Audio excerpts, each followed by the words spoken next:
Hey everyone, and welcome back to my class. This is your Sophie ma'am. Today we are going to discuss the summary of chapter 2, which is titled as Children at Work, and it was written by Geeta Wolf, Anushka Ravishankar and Arijit Singh. Now let me tell you something about the authors.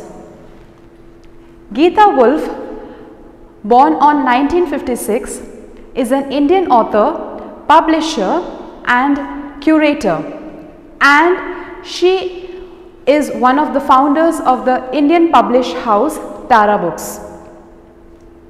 Anushka Ravishankar is an author of children's book and co-founder of Duckbill Books, a publishing house. Arijit Singh, born on 1963, is an Indian graphic artist and a designer. Let us look at the mind map of the chapter now. Point number 1, 11-year-old Velu. He felt miserable and exhausted. Suddenly a rough voice called out. When he turned back, he saw that a girl was standing beside him. He was around his age. Father would snatch away all the money, picked up her sack and started to walk away, and Velu followed her. Point number 7, big garbage bin. Point number 8, squashy banana and vada. Girl's name was Jaya. She gave him old shoes, sack and a stick, rag pickers, and 12th he decided to do the job. Now children, I will give you the summary of the chapter. Children at Work is a sensitive story that revolves around an 11-year-old boy, Velu, who had run away from his house. When Kanyakumari Express arrived at Chennai Central, it took some time for Velu to get off. He sat on the bench on the platform, putting his small bundle down on the bench. He kept his head down on his knees, feeling miserable and exhausted. For 2 days, he hadn't eaten anything except some peanuts and a piece of jaggery. Suddenly, a rough voice called out, "What, new to the town, When Velu turned around, he saw a girl around his own age. She was picking up few plastic cups from the floor and she was continuously stuffing them into her bag. The girl asked him his name and she also inquired that whether he had run away from his home. Velu didn't answer. He didn't want to tell some strange girl what he had done. Actually, he had run away from home because he couldn't stand his father beating him for one more day. His father would snatch away all the money Velu and his sisters earned and spend it on drinks. The girl told Velu that she knows this because this city is full of children like him. Now poor Velu, he was feeling very hungry and he started pressing his stomach. She then said that she can find him some food if he wanted.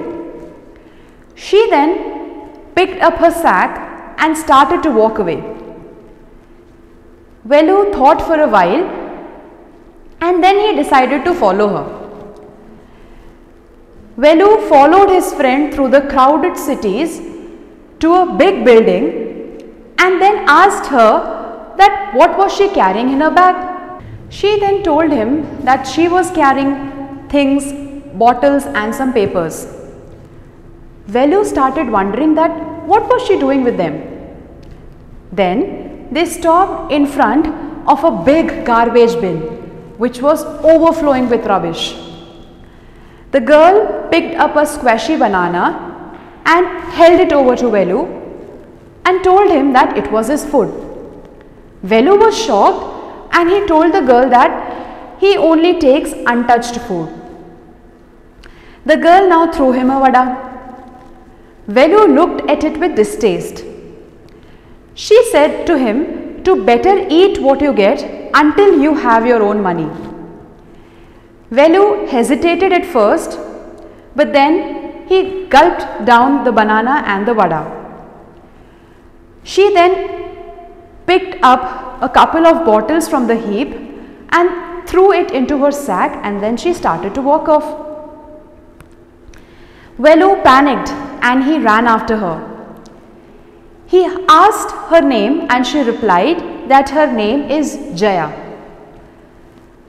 Now there was a row of huts near some dirty puddles. Outside one of the huts, Jaya dumped her sack. She then picked up an empty one. She turned to Velu and gave him a pair of old shoes and pushed a sack and a stick into his hands. Velu was very confused as he didn't know about the work that Jaya wanted him to do. She then told him that they were rag pickers.